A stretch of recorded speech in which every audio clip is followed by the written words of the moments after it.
Video games. We all remember when we first stepped into the world of a video game for the first time. For me, it was Super Mario Bros. And yes, I know it sounds cliche, but I remember playing that game and the endless joy it brought me as a kid.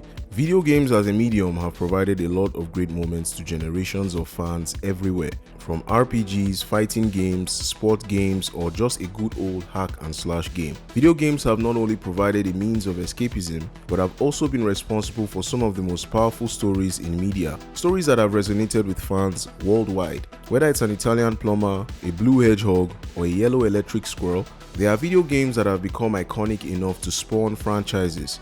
And with success comes expansion, and with that comes adaptation. For decades, Hollywood has tried to crack the code of video game adaptations, and for decades, we've watched a cycle of hype, disappointment, and failure. Not to say that there haven't been successes here and there, but this phenomenon led to what is known as the video game curse. Disastrous video game adaptations that have plagued Hollywood since the first Super Mario Bros. Movie released in '93. How then does Hollywood break this curse? Many people think Hollywood has already broken the curse, with video game adaptations being way better today than in the past, with releases like Fallout, The Last of Us, Cyberpunk Edgerunners, and Arcane. But even with all of this, for me personally, there really is one path to consistent, underline that word, consistent video game adaptation success. And it's simple: embrace animation. All video game adaptations should be animated.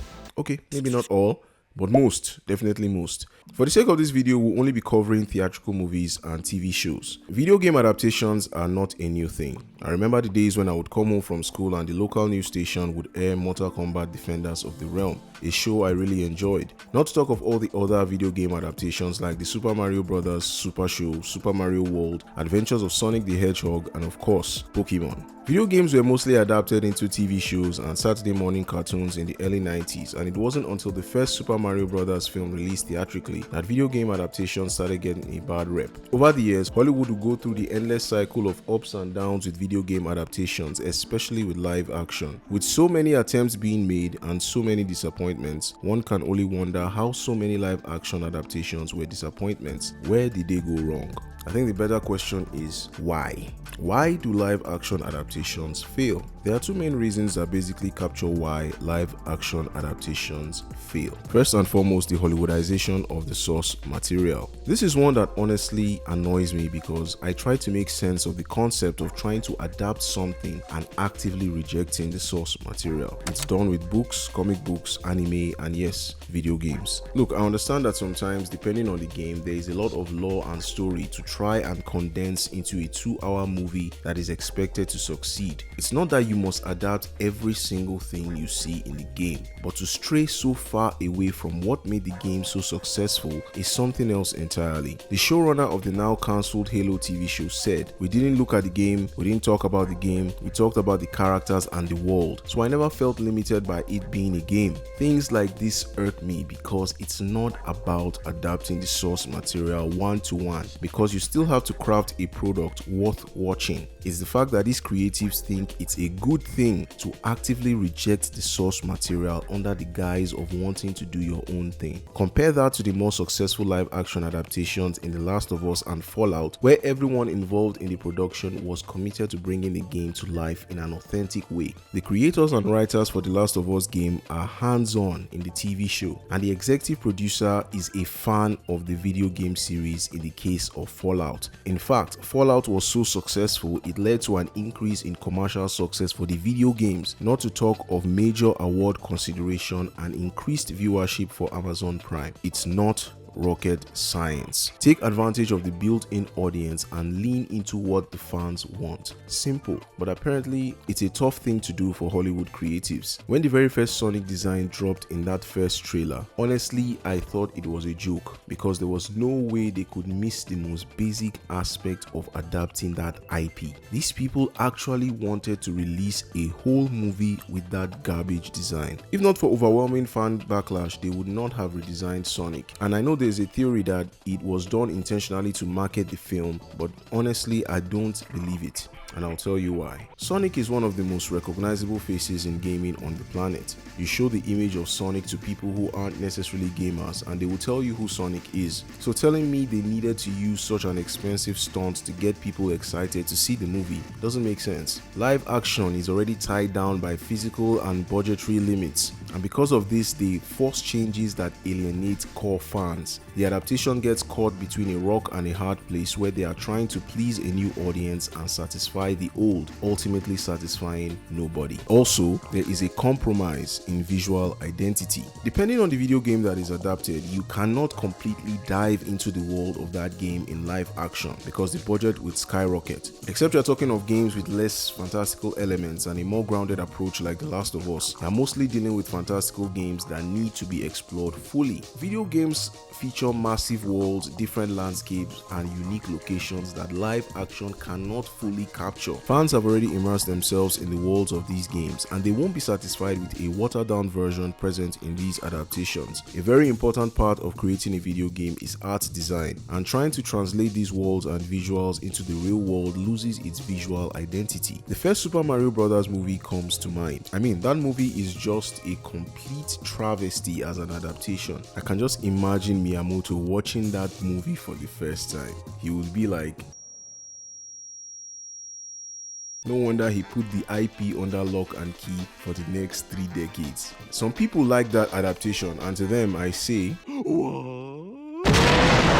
It was so bad, it took 30 years for Nintendo to agree to do another one. 30 years. The combat, movement, and ability of the characters also need to translate well into live action. And more often than not, it doesn't translate well and it looks out of place in live action. The new Street Fighter movie already captures this for me. Visually, it looks like it sticks to the source material, but the cast, the designs are not really translating well, at least to me. I don't really want to go into casting, but too many of them don't fit the character design models of the game, and this isn't just with Street Fighter. A lot of live action adaptations don't capture the essence of the more fantastical video games out there. It's way better for live action when adapting a more realistic, and I use this term loosely, game like The Last of Us or Assassin's Creed. Now before we go on, let me just say I'm not against live action adaptations at all, but I would prefer many of them to be animated. Looking at the more successful live action adaptations like Detective Pikachu, I have to say they did really well with the characters when translating them into live action. I mean, I was pleasantly surprised and very impressed with Detective Pikachu. They were able to translate the Pokemon so well into live action that they looked like they belonged in the real world. The designs, the models, the textures, and the way they fit into the world building of the film, it was so well done. The CGI was incredible to say the least. And with the God of War adaptation on the horizon, especially with the game's director, I also expect that show to join the ranks of Fallout and The Last of Us as great live action adaptations. But ultimately,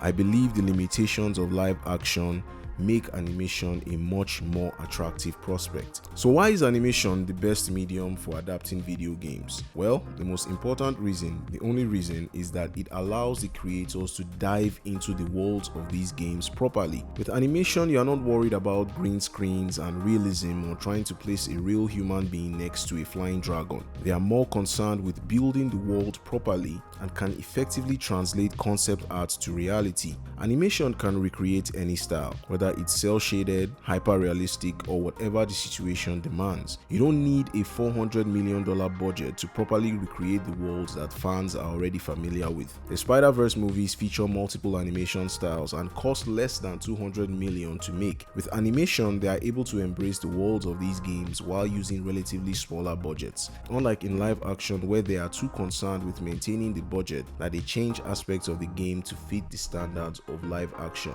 Everything from the character design, combat system, and gameplay can be properly translated to animation. I'm an advocate for this because it already works. Most of the latest successes in video game adaptations are animated. Cyberpunk, Arcane, the Super Mario Bros. Movie, Castlevania, Cuphead, Sonic Prime, Tomb Raider that got better in Season 2, Tekken Bloodline, and even the not so great adaptations like Devil May Cry, which still has a lot to fix, is still better than if they tried making it in live action because they are not limited, especially when it comes to fight scenes that convey the hack and slash feel we all know and love. Just look at the Super Mario Bros. Movie. Purely from an animation standpoint, the visuals are absolutely gorgeous. The way they incorporated aspects of the game into the world building in the movie is incredible. The power-ups, the lore, the locations, the vibrance. It's a gorgeous movie to look at. Even the character designs were translated so well in the movie. I really love that they took the game designs and made it their own without changing much. The story though, well, let's just say we hope the plot is a bit more dense than the first movie. There's just no way this movie would have been made in live action. No way. It's no surprise it became the first video game adaptation to gross $1 billion. Even with all these advantages, a truly great adaptation still needs great writers, people that understand the source material and people that can translate these games into a great story. The Super Mario Bros. Movie and Minecraft were both box office hits, but they were riddled with story problems that make them feel more like throwaways than stories that actually engage the audience. In the case of Minecraft, that movie should have been fully animated because the CGI just made the live action stars look goofy to me. That movie reminded me of Pixels for some reason. Anyway, the goal isn't to kill live action adaptations entirely, but to recognize that for most games, animation is an upgrade. It's the key to unlocking the true potential of these worlds, free from the constraints of the real world. Whatever format video game adaptations choose to present themselves, the process of filmmaking or show running still applies. The Sonic movies are great, but you can't tell me they wouldn't be way better animated. Thanks for watching. What do you think? Do you agree, or you just don't care as long as the adaptation is great? Let me know in the comments. Like, share, subscribe, and I'll see you next time.